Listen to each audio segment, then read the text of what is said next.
to encourage and empower people to think for yourself and question authority. Now that can get you in trouble. Think about it.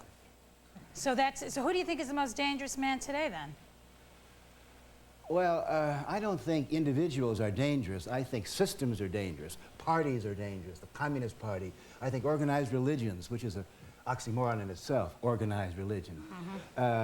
It's institutions and groups getting together that cause all the danger. And one individual human being, what can she or he do except express her opinions or give her his point of view? So, yeah, it's hard to break through a system. Individuals are great. It's groups that cause all the trouble. Yeah, but how can you change this? It's hard to change the system. You tried. We tried in the 60s. Didn't work. Not really. You know, I think it worked. You know. You do?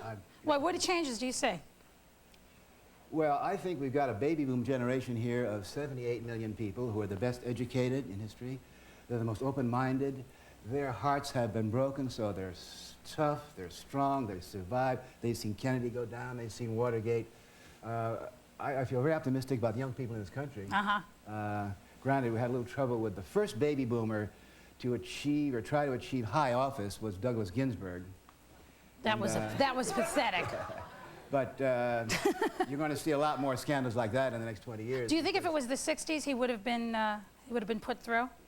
Well, you can't go back. See, the 60s was the time of high school and college and coming out for this young generation. So you can't go back to high school. You can't go back to your junior prom, however beautiful you must have been in it. What do you think of Nancy Reagan's campaign? Don't just say no. What do you think of that? Let me say in preface that I'm not a great admirer of the Reagan White House. I think it's the most amazing collection of nitwits and Looney Tunes. I mean, clown show. But there's one place where I agree with Reagan and Nancy Reagan.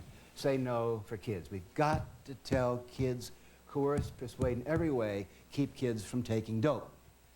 Now it's different. You know, when you talked about the kids back in the 60s and 70s, we were talking about college kids. Right. Like Woodstock, there were 500,000 people there, young people, probably smoking some marijuana, but they were post-pubescent. They were half probably smoking some marijuana? Well, certainly. Get a grip here. But you know, things have changed.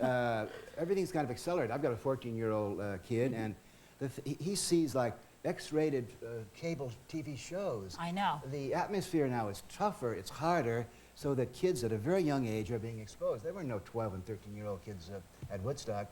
Notice, for example, the music. Back in Woodstock, people were smoking some marijuana, but it was kind of easy marijuana. And they were, all you have to do is give peace a chance, and all you need is love. And the birds are saying, turn, turn, turn. It was sweet, it was mellow, it was positive, it was optimistic. Now, look at MTV.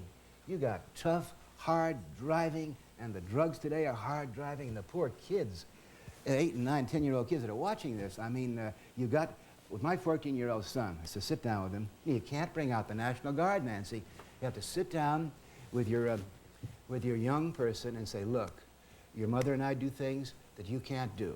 For example, there's liquor on the table there. You can't drink liquor. You're too small.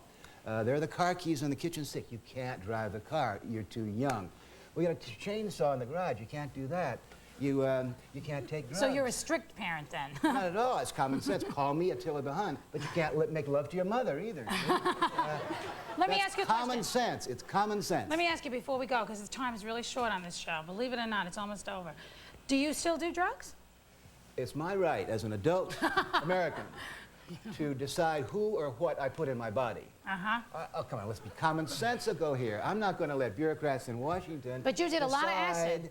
What I'm going to do with my mind or my body. Do you think your memory is worse than Muhammad Ali's at this point? I'll give you a clinical answer to that. There are 3 side effects to psychedelic drugs. The first side effect is very complicated. It's called long-term memory gain.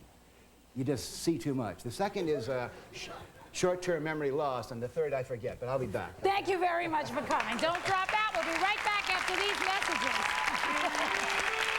That was a real... Hocus Pocus, stay in focus. Shazam! It's Lainey Kazan.